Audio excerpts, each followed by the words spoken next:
ठीक आहे, रत्न कुठली घेतात त्याचा मी बोलत नाही.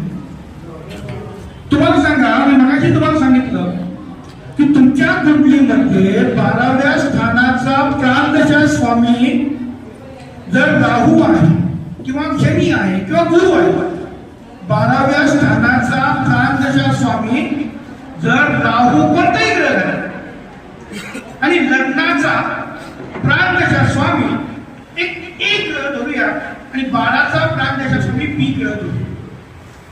जेव्हा कोणताही ग्रह ए ग्रहाच्या सूक्ष्म दशेमध्ये आणि बी ग्रहाच्या प्राणदशेमध्ये जेव्हा गोचर करतो त्यावेळेस तुम्ही आजारी पडता. लग्न कनेक्टेड टू 12th हाऊस, लग्न कनेक्टेड टू 12th हाऊस. मग जर तुम्ही